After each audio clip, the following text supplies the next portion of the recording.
मित्रों, मैं महाराज कुमार गुप्ता आज की म्यूजिक क्लास में मित्रों आपको स्वागत करते हैं। यदि आप टेट 2024 या बीपीएससी म्यूजिक से शिक्षक बनना चाहते हैं मित्रों, तो यह क्लास आपके लिए अति महत्वपूर्ण होने वाला है। आज की क्लास में हम लोग डीपली डिस्कशन करेंगे संगीत के ग्रंथ और पाश्चात्य संगीत। यह टॉपिक आपके एग्जाम्स के लिए अति महत्वपूर्ण है और आपको बताते चलें यह एक ऐसा टॉपिक है जो आपके एग्जाम में आने वाला ही है, तो आने वाला है, इसलिए क्लास को अंतिम समय तक आप जरूर ज्वाइन किए हुए रहें और बिना समय गवाए हुए आज के प्रथम प्रश्न पर बारीकी से केयर कीजिए। आज हम कोशिश करेंगे कि कम समय में अधिक से अधिक प्रश्नों का आंसर करवा दें। तो मित्रों, आज का पहला प्रश्न है, स्वरों के पृथक पृथक स्वरूप के आधार पर चित्त को आकर्षित करने वाले स्वर रचना को क्या कहते हैं? ए में आपका हारमोनी है, बी में मेलोडी है, सी में मेल है और डी में आपका थाट है। तो मित्रों, इस प्रश्न का आपका आंसर हो जाएगा मेलोडी, मतलब बी आंसर आपका सही है। कोशिश कीजिए आप भी कि प्रत्येक प्रश्न का आंसर कमेंट्स में लगातार दें। जब दो या दो से अधिक स्वरों को मेलोडी के साथ बजाकर रचना की जाए तो उस स्वर रचना को क्या कहेंगे? ए में आपका हारमोनी है, बी में धुन है, सी में आपका थाट है, डी में आपका सरगम है। तो मित्रों, इस प्रश्न का आंसर हो जाएगा ए पर, मतलब हारमोनी आंसर क्या है? सही है। अगले प्रश्न पर केयर करिएगा, जब किन्हीं दो या दो से अधिक स्वरों को एकदम साथ साथ बजाते हैं तथा उससे जो सम्मिलित ध्वनि उत्पन्न होती है उसे क्या कहते हैं? ए में आपका पकड़ है, बी में राग है, सी में आपका कॉर्ड्स और डी में आपका संगीत है। तो मित्रों, इस प्रश्न का आंसर आपको हो जाएगा सी, मतलब कॉर्ड्स आंसर आपका क्या है? सही है। अगले प्रश्न पर केयर करिएगा, विदेशों में मुख्य रूप से कितनी स्वर लिपियां प्रचलित हैं? ए में आपका है 2, बी में है 3, सी में 4, डी में आपका 5। तो मित्रों, आपको बताते चले कि इस प्रश्न का आंसर आपका हो जाएगा सी नंबर, मतलब 4 आंसर क्या है? सही है। अगले प्रश्न पर केयर करिएगा, वह कौन सी विदेशी स्वर लिपि पद्धति है जिसमें भारतीय संगीत में वेद की ऋचाओं की लिपि की तरह स्वरों के नाम न लिखकर स्वर विराम डैश तथा आड़ी तिरछी रेखाओं के द्वारा स्वरों को प्रदर्शित किया जाता है? ए में आपका सोल्फा, बी में न्यूमस स्वर लिपि पद्धति और सी में च्यू स्वर लिपि पद्धति, डी में अष्टाप स्वर लिपि पद्धति। तो मित्रों, इस प्रश्न का आंसर हो जाएगा अष्टाप स्वर लिपि पद्धति, ऑप्शन नंबर डी आपका सही है। अगले प्रश्न पर केयर करिएगा, उस स्वर लिपि पद्धति का नाम बताएं जो अधिकांश त्रुटियों से रहित है एवं वर्तमान में समस्त पश्चिमी देशों में प्रचलित है। ए में आपका हिंदुस्तानी पद्धति, बी में कर्नाटक पद्धति, सी में अष्टाप स्वर लिपि पद्धति, डी में आपका सोल्फा पद्धति। तो मित्रों, इस प्रश्न का आंसर आपको हो जाएगा अष्टाप स्वर लिपि पद्धति, ऑप्शन नंबर सी आपका सही है। अगले प्रश्न पर केयर करिएगा, अष्टाप नोटेशन पद्धति के अंतर्गत भारतीय संगीत के सारे ग म प ध नि को क्रमशः C D E F G ए द्वारा कहा जाता है, तो गंधार ग स्वर को अंग्रेजी संगीत में क्या नाम होगा? ए में आपका सी है, बी में ए है, सी में आपका मित्रों ए और डी में आपका जी है। तो मित्रों, इस प्रश्न का आंसर आपका हो जाएगा ऑप्शन नंबर सी, मतलब ई। गंधार को क्या बोला जाता है? ई बोला जाता है।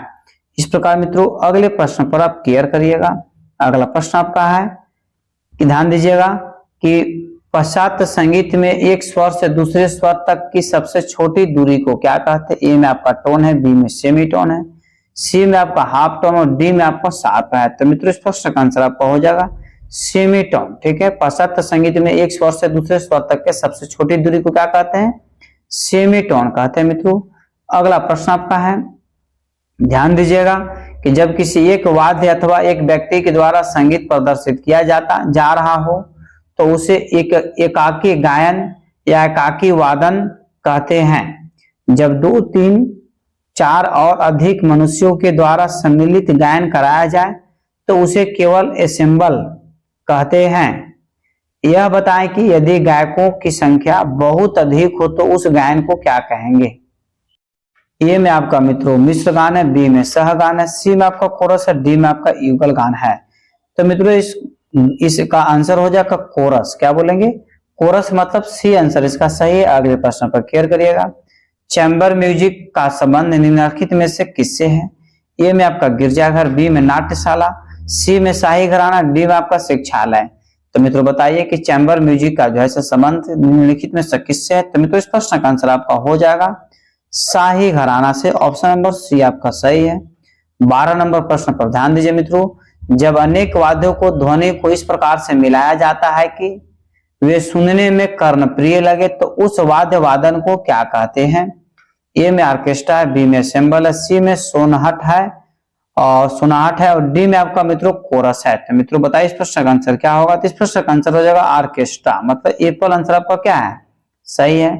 अगले प्रश्न पर केयर करिएगा, जब एक ही धुन को भिन्न भिन्न स्थानों से प्रारंभ करके बजाया जाता है तो उस रचना को क्या कहते हैं? ए में आपका थीम है, बी में आपका टर्नरी है, सी में कैनन है, डी में आपका मॉड्यूलेशन है। तो मित्रों इस प्रश्न का आंसर आपका हो जाएगा कैनन, मतलब ऑप्शन नंबर सी आपका सही है। अगले प्रश्न पर केयर करिएगा, जब संगीत को नाटक के साथ मिला दिया जाता है तो उस संगीत रचना को क्या कहेंगे? ए में आपका थीम, बी में आपका ओपरा, सी में ऑडिटोरिया और डी में कैनटाटा। तो मित्रों इस प्रश्न का आंसर आपका हो जाएगा ऑप्शन नंबर बी आपका सही, ओपरा कहते हैं। ठीक है।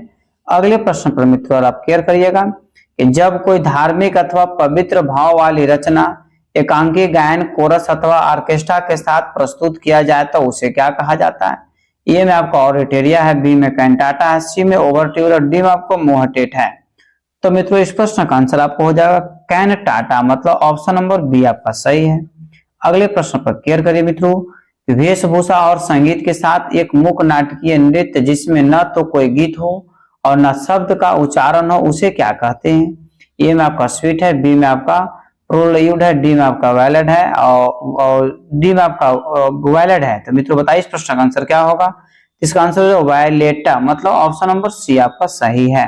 अगला प्रश्न आपका है कि जब कोई रचना किसी नाटक के अंकों के मध्य में अथवा गायन के मध्य में बजाई जाने के ध्येय से लिखी जाए उसे क्या कहते हैं? ए में आपका प्रील्यूड है, बी में ल्यूड है, सी में कैपिटस है, डी में आपका इंटरल्यूड है।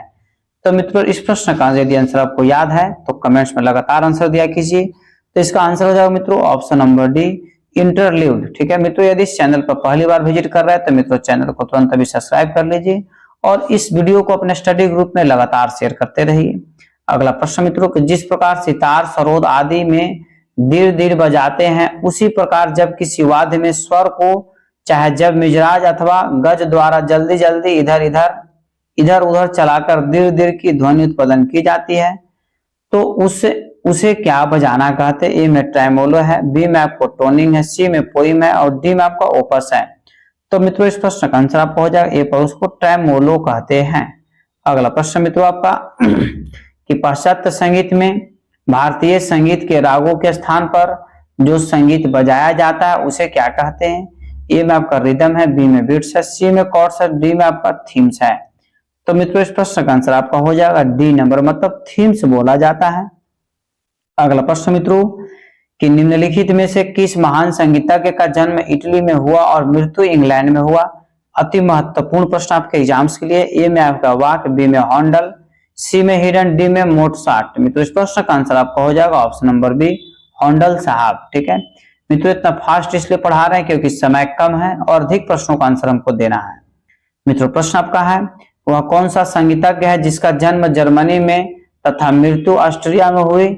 इस महान संगीतज्ञ ने पियानो और सिम्फनी ऑर्केस्ट्रा को जितना अधिक स्पष्ट कर दिया अब तक कोई नहीं कर पाया। ए में आपको शुबार्ट, बी में मॉड्यूलेशन, सी में सुमा, डी में आपको वाटोवैन। तो मित्रों इस प्रश्न का आंसर आपको हो जाएगा वाटोवैन, ऑप्शन नंबर डी आपका सही है। अगले प्रश्न पर केयर करिए रूस के उस महान संगीतज्ञ का नाम बताएं जिनका प्रेम प्रसंग भी उतना ही चर्चित रहा जितना संगीतिक जीवन। ए में आपको चिको फास्के, बी में आपका एटन रविस्टिन और सी में है फोन मैक और डी में है मिलू कोवा। तो मित्रों इस प्रश्न का आंसर आपको हो जाएगा ऑप्शन नंबर ए चिको फास्के, मतलब ए पर आंसर आपका क्या है? सही है। अगला प्रश्न आपका है कि 2000 ईस्वी से 4000 ईस्वी तक की अवधि में रचित संगीत की आदि का ग्रंथ नाट्य शास्त्र की रचना किसने की? ए में आपका नारद साहब, बी में भरत मुनि, सी में मतंग साहब, डी में आपका दत्तिल साहब। तो मित्रों आपको बताते साथ चलें कि नाट्य शास्त्र के जो लेखक हैं आपको भरत साहब है, ऑप्शन नंबर बी आपका सही है। इस प्रकार मित्रों अगले प्रश्न पर केयर करिए मतंग द्वारा रचित वह कौन सा ग्रंथ है जिसके 8 अध्याय में संगीत ताल वाद्यों की चर्चा है? ए में आपका गंधर्व शास्त्र, बी में नारदीय शिक्षा, सी में विदेशी, डी में आपका हस्ताभिनय। तो मित्रों अब बहुत बार हम बता चुके हैं कि जैसे विदेशी के लेखक जैसे मतंग साहब है, मतलब ऑप्शन नंबर सी आपका सही है। अगले प्रश्न पर केयर करिएगा। सरस्वती हृदय अलंकार का दूसरा नाम क्या है? एक बुक है सरस्वती हृदय अलंकार का दूसरा नाम भारत भाष्य है, ठीक है, भरत भाष्य भी है। इसके लेखक कौन है? मतलब भारत भाष्य के लेखक या सरस्वती हृदय अलंकार के लेखक कौन है?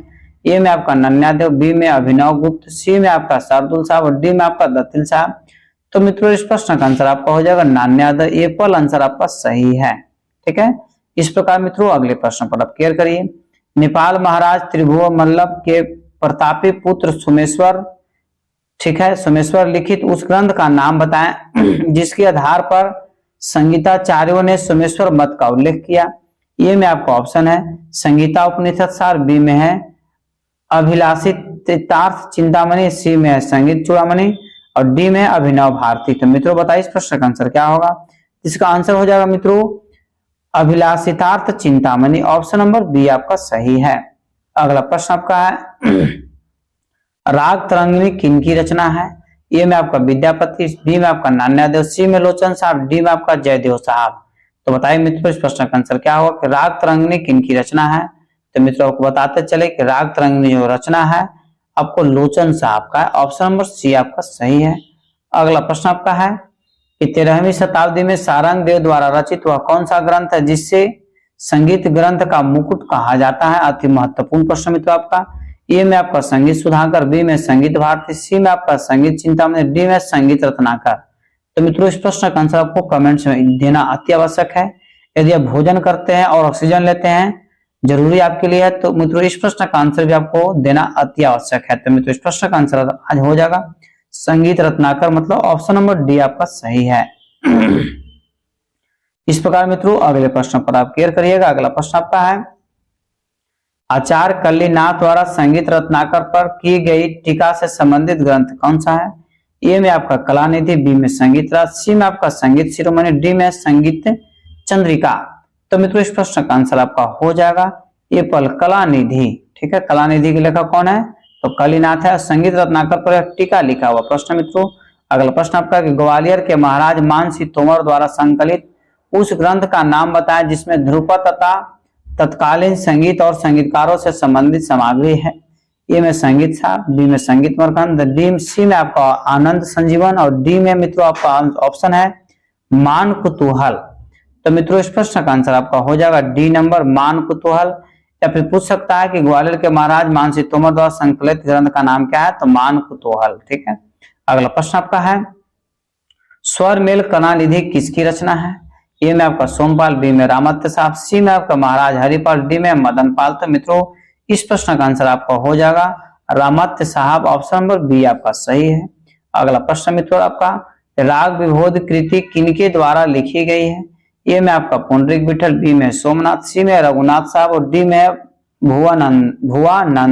भुवानंद, ठीक है। तो मित्रों इस प्रश्न का आंसर आपका हो जाएगा ऑप्शन नंबर बी सोमनाथ साहब।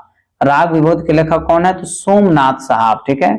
अगला प्रश्न मित्रों आपका कि ध्यान दीजिएगा कि संगीत दर्पण जो 1625 में लिखा गया। अब प्रश्न पूछ सकता है कि संगीत दर्पण कब लिखा गया? तो 1625 इसमें लिखा गया।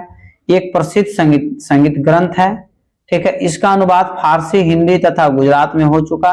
इसके ग्रंथकार कौन है? मतलब सिंपल सा प्रश्न है कि संगीत दर्पण के लेखक कौन है? ए में आपका सोमनाथ साहब, बी में पुंडरीक साहब, सी में आपका दामोदर मिश्र और डी में है भट्ट माधव। तो मित्रों इस प्रश्न का आंसर आपको हो जाएगा संगीत दर्पण के जो लेखक है मित्रों दामोदर मिश्र है, ऑप्शन नंबर सी आपका सही है। अगले प्रश्न पर केयर करिएगा हृदय कौतुक और हृदय प्रकाश के रचनाकर कौन है? ए में आपका नान्यादेव, बी में हृदय नारायण देव, सी में राघव देव और डी में आपका भीष्मदेव। तो मित्रों 34 नंबर प्रश्न का जो आपका आंसर हो जाएगा ऑप्शन नंबर बी हृदय नारायण देव, ठीक है। बहुत ही हाईलाइटेड प्रश्न है कि हृदय कौतुक और हृदय प्रकाश के लेखक कौन है? तो हृदय नारायण देव। अगले प्रश्न पर मित्रों केयर करिएगा कि पंडित अहोबल का प्रसिद्ध संगीत ग्रंथ कौन सा है? ए में आपका ऑप्शन है संग्रह चूड़ामणि, बी में संगीत सारामृत, सी में संगीत सार और डी में संगीत परिजात। तो मित्रों बताइए इस प्रश्न का आंसर क्या होगा कि पंडित अहोबल का प्रसिद्ध संगीत ग्रंथ कौन सा है? तो मित्रों इस प्रश्न का आंसर आपका हो जाएगा ऑप्शन नंबर डी, संगीत परिजात। अगला प्रश्न आपका है कि पटना निवासी मोहम्मद रजा ने किस ग्रंथ की रचना फारसी में की जिसके लक्षण गीत की उपयोगिता आज भी भारतीय संगीत में है? ए में आपका मित्रों ऑप्शन है मादुनल मौसिकी, बी में है नागमते आसिफी, सी में रस कौमुदी और डी में आपका है हिंदुस्तानी मौसिकी। तो मित्रों इस प्रश्न का आंसर आपका हो जाएगा ऑप्शन नंबर बी, नागमते आसिफी। ठीक है, अगला प्रश्न आपका है हिंदुस्तानी संगीत का एनसाइक्लोपीडिया नामक ग्रंथ की रचना सन 1930 ईस्वी में हुई तथा इसे 6 भागों में लिखा गया। इसके रचनाकार का नाम बताएं। ए में आपको फिरोज रामजी, बी में आपको सुरेंद्र मोहननाथ टैगोर जिसको एस.एम. टैगोर भी बोला जाता है, सी में आपका क्षेत्र मोहन गोस्वामी, डी में आपका भारत खंडे साहब। तो मित्रों इस प्रश्न का आंसर आपका हो जाएगा फिरोज रामजी, मतलब एप्पल आंसर आपका क्या है? सही है। इस प्रकार मित्रों अगले प्रश्न पर आप क्लियर करिएगा कि राग प्रवेश, संगीत बाल बोध, संगीत बाल प्रकाश, स्वर पलाप, ठीक है, गायन, संगीत तत्व दर्शक और भजनामृत लहरी इत्यादि ग्रंथ की रचनाकार कौन है? मित्रों ए में आपका है विष्णु नारायण भारत खंडे साहब, बी में विष्णु दिगंबर भारत खंडे साहब, सी में कृष्ण धन बनर्जी और डी में बी.एल. पिंगले। तो मित्रों इस प्रश्न का आंसर आपका हो जाएगा विष्णु दिगंबर पलुस्कर साहब। यह प्रश्न आपके एग्जाम्स के लिए महत्वपूर्ण है। आचार्य बृहस्पति द्वारा रचित वह कौन सा ग्रंथ है जिसमें भारत के नाट्यशास्त्र और संगीत रत्नाकर जैसे महत्वपूर्ण ग्रंथों का सरल स्पष्टीकरण किया गया है? ए में गंधर्व संगीत, बी में संगीत विशारद, सी में संगीत चिंतामणि, डी में मित्रों संगीत दर्पण। तो मित्रों इस प्रश्न का आंसर आपका हो जाएगा संगीत चिंतामणि। ऑप्शन नंबर सी आपका क्या है? सही है कि संगीत चिंतामणि के लेखक कौन है? तो बृहस्पति देव है। और इसमें जो मित्रों जिक्र मिलता है नाट्य शास्त्र और संगीत रत्नाकर के जैसे ग्रंथों का सरल जिक्र स्पष्टीकरण मिलता है। अगला प्रश्न मित्रों कि 8 भागों में रचित पंडित विनायक राव पटवर्धन का कौन सा ग्रंथ जिनमें रागों का विविध व सूक्ष्म विवेचना किया गया है? ए में आपका राग शास्त्र, बी में राग विज्ञान, सी में राग परिचय और डी में आपका राग दर्पण। बताइए मित्रों इस प्रश्न का आंसर क्या होगा? तो आपको बताते चले कि 8 भागों में जैसे रचित जो है पंडित विनायक राव पटवर्धन द्वारा जो ग्रंथ है राग विज्ञान है। ऑप्शन नंबर बी आपका सही है। राग विज्ञान के लेखक कौन है? तो विनायक राव पटवर्धन साहब है। यह कितने भागों में विभक्त है? तो 8 भागों में विभक्त है मित्रों। अगला प्रश्न आपका है कि 6 भागों में प्रकाशित पंडित ओमकार नाथ ठाकुर द्वारा रचित ग्रंथ का नाम बताएं। ए में आपका संगीतांजलि, बी में संगीत का, सी में संगीत चिंतन, डी में आपका सुर मलिका। तो मित्रों इस प्रश्न का आंसर आपका हो जाएगा संगीतांजलि के जो लिखन है पंडित ओमकार नाथ ठाकुर साहब हैं। इनका जन्म 24 जनवरी 1897 ईस्वी में हुआ था। ठीक है, इस प्रकार मित्रों इसका आंसर क्या होगा? एप्पल। इस प्रकार मित्रों क्वेश्चन नंबर 42 पर बारीकी से क्लियर करिएगा। विश्व संगीत का इतिहास पुस्तक के लेखक कौन है? अति महत्वपूर्ण आपके एग्जाम्स के लिए है। विश्व संगीत का इतिहास पुस्तक के लेखक कौन है? ए में आपका है अमलदास शर्मा, बी में है जलज भादुड़ी, सी में है प्रांजपे और डी में आमिर खान। तो मित्रों आपको बताते चले यह प्रश्न आपके एग्जाम्स के लिए महत्वपूर्ण है। विश्व संगीत का इतिहास पुस्तक के लेखक हैं अमलदास शर्मा। एप्पल आंसर मित्रों आपका सही है। इस प्रकार आज का अंतिम प्रश्न यह है कि संगीत कार्यालय हाथरस मतलब उत्तर प्रदेश के बनारस में पड़ता है। ठीक है, ध्यान दीजिएगा संगीत कार्यालय हाथरस उत्तर प्रदेश के बनारस में पड़ता है। से किस मासिक पत्रिका का प्रकाशन होता है? ए में आपका संगीत दर्पण, बी में संगीत सुधा, सी में संगीत ओनली फॉर, डी में संगीत सागर। तो मित्रों बताइए कि हाथरस से कौन से ऐसा संगीत का पत्रिका है जिसका प्रकाशन होता है? तो मित्रों इस प्रश्न का आंसर हो जाएगा संगीत का ही। ऑप्शन नंबर सी आपका सही है। इस प्रकार मित्रों आज का क्लास यहीं पर समाप्त किया गया। यदि आप इस चैनल पर पहली बार विजिट कर रहे हैं मित्रों तो चैनल को भी तुरंत सब्सक्राइब कर ले, लाइक कर ले मित्रों। इसे अपना स्टडी ग्रुप में जरूर शेयर करें और सभी प्रश्न का कमेंट्स में आंसर दिए इसके लिए सभी को दिल से धन्यवाद मित्रों। इस चैनल पर प्रतिदिन सुबह 8 बजे और रात्रि 8 बजे म्यूजिक की क्लास लिए जाता था। प्रतिदिन क्लास को जरूर ज्वाइन करें मित्रों। पेड फॉर पीडीएफ पे कोर्स चल रहा है। इस नंबर के माध्यम से आप हमसे पीडीएफ जैसे खरीद सकते हैं, वो खरीद सकते हैं जिससे आपको फायदा कि state, BPSC, DSSB, net, KBS, EMRS जितने भी म्यूजिक के एग्जाम होने वाले हैं सभी के एग्जाम आपको आराम से सटीक तरीका से निकल जाएगा। तब तक के लिए आप स्वस्थ रहिए, मस्त रहिए। एक बार प्रेम से बोलिए भारत माता की जय।